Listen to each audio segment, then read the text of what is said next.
Hello and welcome to VLearn Virtual Learning Network. Today's session number 2, Development of Infrastructure and Destination Management. In this we are going to cover introduction, schemes and recommendations. If we'll talk about introduction, what is actually infrastructure development and destination management? ये होता क्या है actually? Infrastructure development or destination management hold the key to India's sustained growth in the tourism sector. क्योंकि tourism की growth तभी हो सकती है जब हमारे यहाँ इंडिया में या किसी भी कंट्री में डेस्टिनेशन का मैनेजमेंट हो, यानी कि वहाँ की रोड्स, इंफ्रास्ट्रक्चर, बिल्डिंग्स वगैरह सब वेल मेंटेन्ड होंगी, वहाँ पे किसी भी चीज़ की कोई कमी नहीं होगी, फैसिलिटीज़ प्रोवाइडेड होंगी, तभी वहाँ पर लोग आएंगे और उस जगह पे एडवेंचर या जो भी अपने आप को बेटर तरीके से वहाँ पर घूमना पसंद करेंगे, अगर वहाँ पर ये सब चीज़ें प्रॉपरली डेवलप होंगी। इंफ्रास्ट्रक्चर एंड डेस्टिनेशन मैनेजमेंट एक बहुत इम्पॉर्टेंट की है for India's sustain growth in tourism factor. Tourism के लिए अगर हमने ग्रोथ बढ़ानी है इंडिया की, तो उसके लिए हमें सबसे पहला स्टेप ये करना ही पड़ेगा। At the operational level, it is a quality of infrastructure that can provide the critical connectivity between the tourism product and the target market for both domestic and international tourists. तो दोनों ही tourist के लिए एक बहुत important ये critical connectivity है between tourism product and the target market. उसके लिए हमें ये इंफ्रास्ट्रक्चर डेवलपमेंट और डेस्टिनेशन मैनेजमेंट एक बहुत इम्पॉर्टेंट की है for the growth. Next, the creation of tourism infrastructure has had its multiplier effects in terms of overall economic growth, employment generation. अगर हम टूरिज्म की बात करें तो टूरिज्म का इंफ्रास्ट्रक्चर क्रिएट हो जाने की वजह से हमें इसके कई इफेक्ट्स दिखाई दिए हैं, इनफैक्ट मल्टीप्लायर इफेक्ट्स दिखाई दिए हैं, चाहे वो इकोनॉमिक ग्रोथ में हो चाहे एम्प्लॉयमेंट जनरेशन में हो. तो we can say the creation of tourism infrastructure has had its multiplier effects in terms of overall economic growth, employment generation, that is in the field of investment and the preservation of an culture, art, heritage. In fact, we can say tourism helps in underdeveloped areas, have helped in tourism projects in underdeveloped areas, have helped in the creation of roads, telecommunication, medical facilities and among others. तो अगर हम इन चीज़ों पे infrastructure पे ध्यान देते हैं, यानी कि रोड्स की क्रिएशन या टेलीकम्युनिकेशन, मेडिकल फैसिलिटीज़, तो हम देख सकते हैं उनके बहुत मल्टीप्लायर इफेक्ट्स हैं, क्योंकि इससे एम्प्लॉयमेंट तो जनरेट होगी ही, साथ में हमें इकोनॉमिक ग्रोथ में भी बहुत बेनिफिट मिलेगा. Next, we can say tourism sector projects are capital intensive, such as destination development, such as development of roads, signages, relocation of commercial establishments, lighting, guest facilities, local transport links, landscaping, management office space, parking, that all need government funding. तो we can से कि इन सब चीज़ों में जो भी destination development के under आती हैं, रोड्स हो गई, कमर्शियल एस्टैब्लिशमेंट्स हो गई, लाइटिंग हो गई, गेस्ट फैसिलिटीज़ के लिए भी जो भी हमें प्रोवाइड करना पड़ेगा, ट्रांसपोर्ट हो गया, अकोमोडेशन हो गया, फूड बेवरेजेस हो गए, लैंडस्केप, ब्यूटीफुल अट्रैक्टिव प्लेसेस हो गई वहाँ पर लैंडस्केप्स, और ऑफिस स्पेस, पार्किंग एक्सेट्रा, ये सब चीज़ें अगर हम प्रॉपरली डेवलप करते हैं तो वी कैन से कि टूरिज्म सेक्टर जो है वो इन्हीं कैपिटल इंटेंसिव प्रोजेक्ट्स पे टारगेट करता है. और it is however necessary that such infrastructure is created with the utilization of professional expertise. इसीलिए हमें ये बहुत ध्यान देते हुए इसको प्रोफेशनल एक्सपर्टीज की हेल्प से, प्रोफेशनल एक्सपर्टीज ऑफ आर्किटेक्ट्स की हेल्प से इनको प्रॉपरली डेवलप करना चाहिए, लैंडस्केपिंग एक्सपर्ट्स की, and is then privately managed through a transparent process. Other projects such as setting up of hotels हो गए या कन्वेंशन सेंटर्स हो गए, गोल्फ कोर्सेज हो गए, normally have substantial gestation periods, क्योंकि वहाँ पर पर्टिकुलरली गोल्फ कोर्सेज हो गए, जब तक गोल्फ की गेम्स चल रही हैं तब तक ये ज़्यादा इनकी इंपॉर्टेंस रहेगी. होटल्स हो गई या टूरिस्ट ट्रेन्स हो गई, इनका कुछ पर्टिकुलर सब्सटैंशियल जेस्टेशन पीरियड रहता है and become economically viable over periods exceeding 12 to 15 years. We can say in order to attract tourists, अगर टूरिस्ट को अट्रैक्ट करना चाहते हैं तो it is very necessary, in fact it is mandatory कि हम इन सब फैसिलिटीज़ को सफिशिएंट एक्सटेंट में through private initiative with the help with the government acting as facilitator and catalyst apart from part funding such projects. उनको हमें उनका help लेते हुए सफिशिएंट एक्सटेंट तक इन सब चीज़ों को डेवलप करना चाहिए ताकि धीरे धीरे हम इन चीज़ों को और ज़्यादा ग्रोथ की तरफ ले जा सकें और इनकी फॉरवर्ड इनको ज़्यादा बेटर हेल्प से बेटर कर सकें और ज़्यादा इनका जो कैपिटल है इंटेंसिव ये सेक्टर इनकी ग्रोथ को और ज़्यादा पेस अप कर सकें. In the last 4-5 years, paradigm shifts in tourism planning and development have yielded quantum increases in tourist footfalls. तो ये देखा गया है कि पिछले 4-5 सालों में टूरिस्ट प्लानिंग और डेवलपमेंट के yielded quantum increased in the tourist footfalls कि बढ़ गए हैं टूरिस्ट यहाँ पर काफ़ी ज़्यादा इस वजह से. And we can say कि during the 10th year plan, the Ministry of Tourism has focused on infrastructure development in certain key destinations. हमारे पिछले 10th 5-year plan में भी मिनिस्ट्री ऑफ टूरिज्म ने हमारे इंफ्रास्ट्रक्चर डेवलपमेंट को लेकर काफ़ी फोकस किया था. उन्होंने कई डेस्टिनेशंस जैसे कि अजंता, अल्मोड़ा, बुद्ध गया, राजगीर, नालंदा, कुरुक्षेत्र, महाबलीपुरम को काफ़ी बेहतर बनाने के लिए कोशिश की थी और इसकी वजह से ही हमने ऐसे रिजल्ट्स देखे हैं कि टूरिस्ट फुटफॉल्स काफ़ी बढ़ गए हैं पिछले 4-5 सालों में और इससे इंडिया का और इवन फैक्ट पूरी ग्लोबल लेवल पे भी इस चीज़ की काफ़ी बेनिफिट मिल रहा है. This has yielded larger tourism volumes and revenues, thereby contributing significantly to the national economy and the rural sector in particular. तो ये देखा जा सकता है कि इनकी प्रॉपरली सिग्निफिकेंट जो कंट्रीब्यूशन आ रही है वो किस वजह से आ रही है क्योंकि हमने ये सब चीज़ें 5-year प्लान में भी फोकस करा है इनको और इंफ्रास्ट्रक्चर को डेवलप करने की कोशिश कर रहे हैं. This thrust for infrastructure development has been achieved in combination with care for the carrying capacity of destination. ये भी देखा है कि उस पर्टिकुलर डेस्टिनेशन में कितनी कैरिंग कैपेसिटी है उसके अकॉर्डिंगली हमने इसको विजिटर सेटिस्फैक्शन कितना है वहाँ पर लोकल कम्युनिटी सेंसिबिलिटीज़ कितनी है उसके अकॉर्डिंगली ही हमने फोकस करते हुए इन सब चीज़ों को डेवलप कर रहे हैं हम लोग. Now about the schemes. In 10th 5-year plan, 8 schemes providing central assistance for tourism infrastructure development from previous plan period were merged into exactly 2 important schemes. ये आप जो 2 schemes दे सकते हैं इन्हीं में ही 10th 5-year plan में सेंट्रल असिस्टेंस की help से टूरिज्म इंफ्रास्ट्रक्चर डेवलपमेंट के लिए हमने ये 2 schemes बनाई हैं actually. Integrated development of tourist circuits and second is product oblique infrastructure and destination development. Now we have recognized actually the need to regulate tourism product development. हमने ये देख लिया है कि हमें कितनी ज़रूरत है टूरिज्म प्रोडक्ट डेवलपमेंट को रेगुलेट करने की. इसी वजह से हमने ये 2 स्कीम्स को फर्दर मर्ज किया है इनटू 1 स्कीम जिसे हम for product infrastructure development for destinations and circuits with the following components. We can say major destinations and circuit development, rural tourism infrastructure development. इनको हमने दोनों को एक ही स्कीम में मर्ज करके हमारा मोटिव जो है मेन गोल जो है कि हम इन सब चीज़ों को बेहतर बना सकें उसके लिए काफ़ी हमने कोशिश की है. पिछले कई सालों में हमने मिनिस्ट्री ऑफ टूरिज्म ने भी इसको काफ़ी इफेक्टिव बनाने की कोशिश की. उन्होंने कई ऐसी स्कीम्स पेंडिंग इवैल्यूएशन जो थी स्कीम्स की वो भी carried out by ministry for making the schemes more effective ताकि इन स्कीम्स को वो और ज़्यादा इफेक्टिव बना सकें. And it was felt necessary by the working group to recommend revision of the schemes with focus on attaining the world's best standard ताकि world का best standard हम अटेन कर सकें. आप देख सकते हैं कि वर्किंग ग्रुप ने ये हमें रिकमेंड किया है ताकि हम वर्ल्ड का बेस्ट स्टैंडर्ड अटेन कर सकें. हम वो कैसे कर सकते हैं उन्होंने कुछ ये पर्टिकुलर स्टैंडर्ड्स डेवलप किए हैं. First is improvement in the existing tourism product यानी कि जो भी हमारे पास टूरिज्म प्रोडक्ट आ रहे हैं उनको हम कैसे इम्प्रूव कर सकते हैं और नया टूरिज्म प्रोडक्ट कैसे डेवलप कर सकते हैं.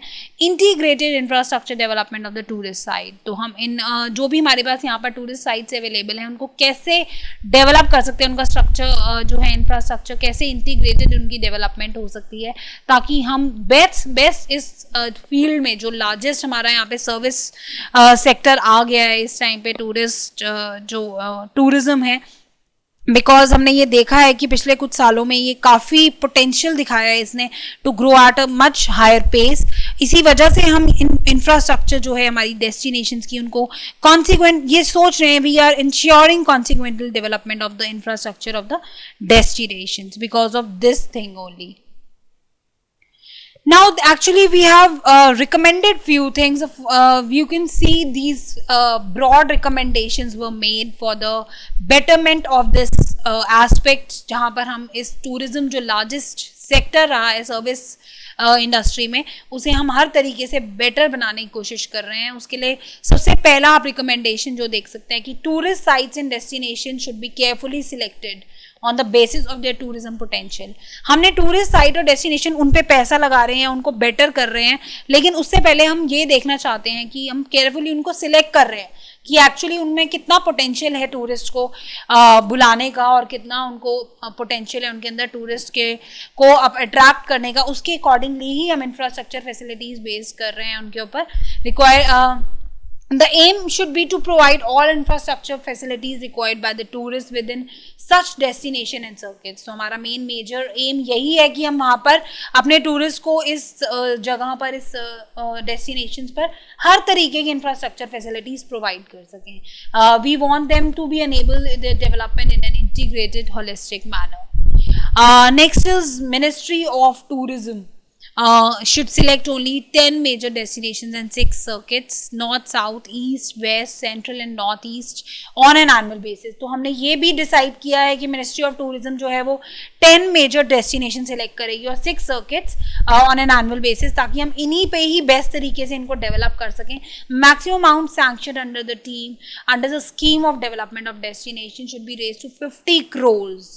हमने पिछले सालों में इनको 50 करोड़ बना दिया है फॉर डेस्टिनेशन डेवलपमेंट, और सर्किट डेवलपमेंट के लिए हम 100 करोड़ स्पेंड कर रहे हैं, क्योंकि the infrastructure development for selected destination, हम इनको सिलेक्ट कर रहे हैं ताकि जो भी इनके अंदर इंफ्रास्ट्रक्चर डेवलपमेंट हो फॉर दी सिलेक्टेड डेस्टिनेशन और circuits could be taken up as a centrally sponsored scheme with assistant to identified agencies of states, and also a central sector scheme for the works related to monuments and other places under the control of central agencies like trust authorities, port.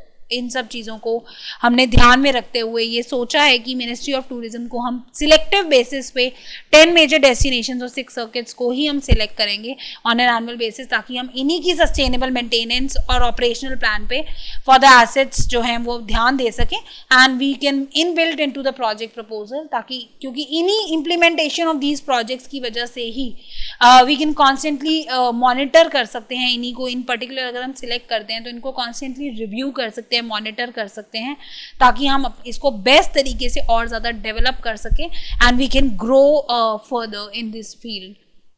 Selection of rural sites for rural tourism projects should be based on their core competency and not merely on the basis of projects received from state government. इस चीज़ का भी एक recommendations में ध्यान रखा गया है कि rural sites जहाँ पे लोग पसंद करते हैं रूरल टूरिज्म के प्रोजेक्ट्स में जो आ रहे हैं, जिनको हमने सिलेक्ट किया है कि लोग यहाँ पर आना काफ़ी पसंद करते हैं, उन्हें हम कैसे सिलेक्ट कर सकते हैं. उन्हें हम एक कोर कॉम्पिटेंसी के बेसिस पे सिलेक्ट करना चाहिए, ना कि सिर्फ इस पे कि स्टेट गवर्नमेंट ने उनको प्रोजेक्ट दिया है या उनको सिलेक्ट किया हुआ है उसके बेसिस पे हमें उन्हें सिलेक्ट नहीं करना चाहिए.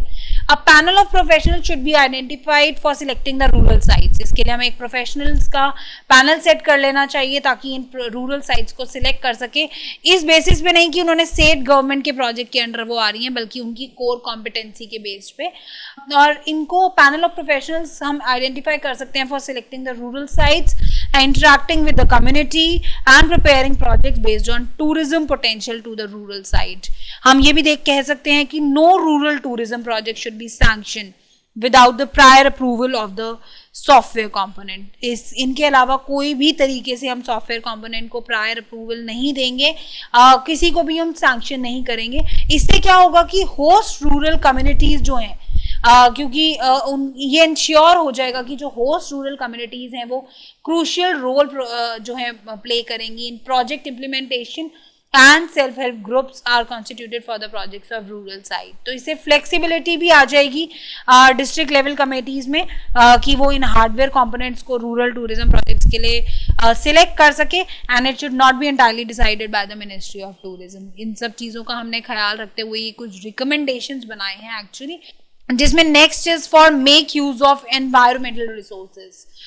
इसमें हम ये कह सकते हैं कि एनवायरमेंटल रिसोर्सेज का हम बेहतर तरीके से इनको यूज करते हुए that constitute a key element in tourism development. So we need to make use of those environmental resources जिनकी वजह से हमारे वहाँ टूरिज्म डेवलपमेंट में काफ़ी मदद हो रही है। मान लीजिए वहाँ पे कोई कोल के रिजर्व्स हैं या गोल्ड रिजर्व्स हैं, जिनकी वजह से वहाँ पे काफ़ी लोग घूमने आ रहे हैं, उसे एक्सप्लोर करना चाहते हैं, उसे देखना चाहते हैं, एडवेंचर्स चीज़ें को देखना चाहते हैं।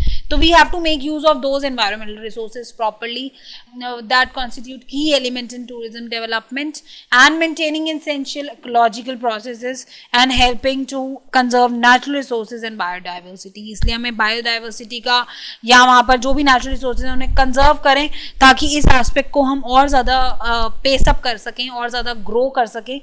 सोशल कल्चरल एथेनिसिटी जो है उसको भी हम रिस्पेक्ट करें, क्योंकि वहाँ की जो होस्ट कम्युनिटीज़ होंगी उनकी कल्चर को, उनके बिल्ड को, living cultural heritage, traditional values को कंजर्व करना बहुत ज़रूरी है, जिन्हें लोग वहाँ देखने आ रहे हैं, क्योंकि पर्टिकुलरली वो उन्हीं को देखने आ रहे हैं। तो इसीलिए उन्हें प्रिजर्व करना और उन्हें प्रॉपरली कंजर्व करना बहुत ज़रूरी है, क्योंकि ये देखा गया है कि जब लोग यहाँ पर होकर जाते हैं ऐसी जगहों पे जहाँ पे वो पर्टिकुलरली उनकी हेरिटेज और कल्चर देखने आ रहे हैं, तो उसके बाद वो उन्हें काफ़ी बेहतर तरीके से समझ पाते हैं, उन लोगों को, उनकी ट्रेडिशनल वैल्यूज़ को, उनके कल्चरल हेरिटेज को, and they contribute to intercultural understanding and tolerance. तो इसीलिए हमें ये ध्यान रखना चाहिए कि इन सब चीज़ों को, एनवायरमेंटल रिसोर्सेज को हमें सही तरीके से कंजर्व करना है, और लॉन्ग टर्म इकोनॉमिक ऑपरेशंस के लिए हमें ये इंश्योरिटी होनी चाहिए ताकि हम सोशियो इकोनॉमिक बेनिफिट्स प्रोवाइड कर सकें। इनकम अपॉर्चुनिटीज़ को लेकर या एम्प्लॉयमेंट को लेकर हम इस तरीके से उन्हें चीज़ें, जो भी इनकम है या एम्प्लॉयमेंट प्रोवाइड कर सकें ताकि वो कंट्रीब्यूट करें टू पॉवर्टी एलिवेशन, और इस तरीके से हम अपने एनवायरमेंटल रिसोर्सेज को ठीक तरीके से यूज़ भी कर सकते हैं। States should enact a conservation and preservation areas act on the lines of Kerala Tourism Conservation and Preservation। एक और रिकमेंडेशन है कि स्टेट्स को जो है कंजर्वेशन और प्रिजर्वेशन एरियाज एक्ट बना लेने चाहिए केरला टूरिज्म कंजर्वेशन और प्रिजर्वेशन एरियाज एक्ट के तहत, जिसमें हमने ये देखा है कि this will enable them to declare areas which are important from the tourism view points. उन जहाँ पे भी जो भी केरला में बीचेस हैं या कोई भी टूरिज्म व्यू पॉइंट से जो भी इम्पॉर्टेंट हमें लग रही हैं, उन्हें हमें स्पेशल टूरिज्म जोन्स के अंडर लेना चाहिए और उन्हें हमें conservation, preservation, integrated plan development करवानी चाहिए उनकी इन सच एरियाज की, जो कि हमने स्पेशल टूरिज्म जोन्स के अंडर लिए हैं केरला में। इस एक्ट से ये होगा कि will enable preparation of sustainable tourism development plans including guidelines to regulate development activities in the special tourism zones. वहाँ पर हमें स्पेशल टूरिज्म जोन्स में हम कुछ डेवलपमेंट एक्टिविटीज़ भी कर सकते हैं ताकि वहाँ पर हम केरला के जो टूरिज्म कंजर्वेशन और प्रिजर्वेशन एरियाज का जो एक्ट है उसको अप्लाई कर सकें वहाँ पर।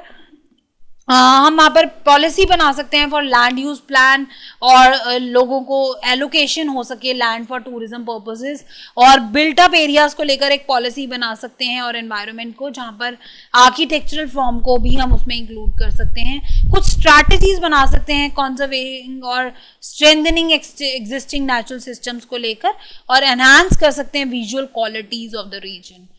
इस तरीके के इम्प्लीमेंटेशन हम करके टूरिस्ट डेवलपमेंट प्लान में हम कुछ रिकमेंडेशंस हैं जिनके थ्रू हम बेटर प्रोवाइड कर सकते हैं लोगों को, और यहाँ पे हम ऐसा एनवायरनमेंट क्रिएट कर सकते हैं कि हम ज़्यादा से ज़्यादा टूरिज्म को बढ़ावा दे सकें। मिनिस्ट्री ऑफ टूरिज्म जो है वो स्पॉन्सर करती है एक program for certification for sustainable tourism, ताकि सस्टेनेबल टूरिज्म बिजनेस जो है उसे हम क्लियरली आइडेंटिफाई कर सकें। उन्होंने कुछ पर्टिकुलरली सेक्शंस दिए हैं, आप ये देख सकते हैं। इनसे क्या होगा कि international endorsement can also be encourage, जैसे कि ISO 14000 series for environmental care या फिर ISO 9002 फॉर सर्विस क्वालिटी। इस तरीके से डेस्टिनेशन मैनेजमेंट को अटेंशन मिलेगा और कोऑर्डिनेशन हो पाएगा at 27 world heritage sites in the country, जिसकी वजह से भी ये रिजल्ट रहेगा कि इम्पैक्ट ये रहेगा कि increasing number of visitors are there and also subject to a number of regulatory authorities. ये कुछ आप देख सकते हैं इंफ्रास्ट्रक्चर फैसिलिटीज यहाँ पर प्रोवाइड करी गई हैं under section 81A of the income tax act, जिनको पर्टिकुलरली इनकम टैक्स के अंडर लिया गया, इनकम टैक्स एक्ट के अंडर इन एक्टिविटीज को 3 star and above hotels, heritage hotels classified by ministry of tourism, 3 star या उससे ऊपर 4 स्टार 5 स्टार होटल्स को हम इन केसेस में लेते हैं। हेरिटेज होटल्स जहां पर पर्टिकुलरली हमारे कल्चर या हेरिटेज को दिखाया जा सकता है और वो मिनिस्ट्री ऑफ टूरिज्म ने उन्हें अलग से क्लासिफाई किया है। कन्वेंशन सेंटर्स जहां पर हम एग्जीबिशन फैसिलिटीज प्रोवाइड कर सकते हैं। रिसोर्ट्स, टाइम शेयर रिसोर्ट्स और अपार्टमेंट होटल्स को भी मिनिस्ट्री ऑफ टूरिज्म ने इस कैटेगरी में लिए। Theme parks, amusement parks, adventure island जैसा कि एग्जाम्पल आप देख सकते हैं। Integrated destination development project with hotel facilities and call centres, वहाँ पर भी डेवलपमेंट प्रोजेक्ट्स जो है हम अप्लाई कर सकते हैं जहाँ पर होटल फैसिलिटीज़ हैं और कॉल सेंटर्स हैं। रूरल टूरिज्म प्रोजेक्ट्स के बारे में हमने पढ़ा कि रूरल टूरिज्म को हमने उन्हीं के ऊपर हमने स्ट्रेस देना है रूरल टूरिज्म में, not basis on the project receive from state government but on the core competency of those rural tourism projects, उन्हें भी हम इस कैटेगरी में लेते हैं। Cruise liners for tourism operating in Indian reverse and oceans के लिए भी हमने भी उनको भी इसी कैटेगरी में लिया है, जो क्रूज होते हैं टूरिज्म ऑपरेट करते हैं इंडियन रिवर्स या ओशंस में। और एडवेंचर टूरिज्म प्रोजेक्ट जो है नेचर से, लैंडस्केप से रिलेट जो करते हैं, वो भी हमने इनमें लिए हैं। River cruise projects, air taxi services, वो भी हमने इन्हीं में ऐड करे हैं। Actually it is necessary to also develop and strengthen the linkages with other sectors. ये भी बहुत जरूरी है कि इन सब चीज़ों को हमने ले लिया इंफ्रास्ट्रक्चर इनकम टैक्स एक्ट में, लेकिन इसके साथ साथ बहुत ज़रूरी है कि हम लिंकेजेस बना सकें, क्योंकि सिविल एविएशन, रेलवेज और रोड एंड रिवर ट्रांसपोर्ट के साथ अगर हम इनको स्ट्रेंथन वे में डेवलप कर लेते हैं और लिंकेज कर लेते हैं तो हम काफ़ी बेहतर तरीके से आगे ग्रोथ कर पाएंगे। मास्टर प्लान भी जो है मेजर सिटीज़ का, वो भी कमर्शियल साइट्स जैसे होटल साइट्स हो गई which should be allotted on long term lease. Annual lease जो है उसको कैलकुलेट कर सकते हैं as a percentage on the value of bids and be on the graded scale depending on the star category of the hotel property। इस तरीके से हम मास्टर प्लान को भी मेजर सिटीज़ में कर सकते हैं अप्लाई, अलॉट कर सकते हैं for convention and exhibition centres, जिनको हम एग्जीक्यूट कर सकते हैं as PPP ventures. We can even evolve policies and programs for synergizing partnership between archaeological survey of India। जिस तरीके से आर्कियोलॉजिकल के डिपार्टमेंट में जो भी आती हैं उनको भी हम इनसे रिलेटेड भी कुछ पॉलिसीज और प्रोग्राम्स बना सकते हैं ताकि हम इनको और ज़्यादा सिनर्जाइज कर सकें, पार्टनरशिप क्रिएट कर सकें for the upkeep of and management and marketing of monuments, ताकि मॉन्यूमेंट्स को जो लोग देखने आते हैं उनको हम ठीक से अगर अपकीप कर रहे हैं, उनका मैनेजमेंट कर रहे हैं, तो आई थिंक इससे काफ़ी ज़्यादा उनको बेनिफिट हो सकता है। जैसे कि टेम्पल्स हो गए, म्यूजियम्स हो गए, कल्चर से रिलेटेड हमारे जो भी आर्कियोलॉजिकल थिंग्स हैं, जो भी हमारी हेरिटेज है, उनको हम allow higher flow space index to existing hotel properties to expand their existing capacities. ये कुछ रिकमेंडेशंस रहेंगी जिस वजह से हम अपने कैरावैन टूरिज्म को भी और बढ़ावा दे सकते हैं। सेल्फ हेल्प ग्रुप्स हम बना सकते हैं to sort out issues of civil governance, and we can even benchmarking or yardsticks to be formulated for all tourism related services। We can even develop caravan tourism and camping sites for tented accommodation. तो इस type की चीज़ें हम करके और ज़्यादा बेहतर कर सकते हैं। एक्चुअली इस तरीके से हम इंफ्रास्ट्रक्चर डेवलपमेंट को और ज़्यादा बढ़ावा दे सकते हैं, इम्प्रूवमेंट कर सकते हैं एग्जिस्टिंग टूरिज्म प्रोडक्ट्स में, डेवलप कर सकते हैं न्यू टूरिज्म प्रोडक्ट्स, और इंटीग्रेटेड इंफ्रास्ट्रक्चर डेवलपमेंट का ऑफ द टूरिस्ट साइट्स भी हम डेवलप कर सकते हैं। इनके लिए हमें बहुत ज़रूरी है ये सब समझना, ये रिकमेंडेशंस एंड स्कीम्स जो 10th 5-year प्लान में आई है, which really focuses on tourism infrastructure development from previous plan periods, and we have merged them into different schemes. Now do it yourself for you. What are the recommendations for the development of tourism in India? What are the schemes in favor of development of tourism industry? Thank you.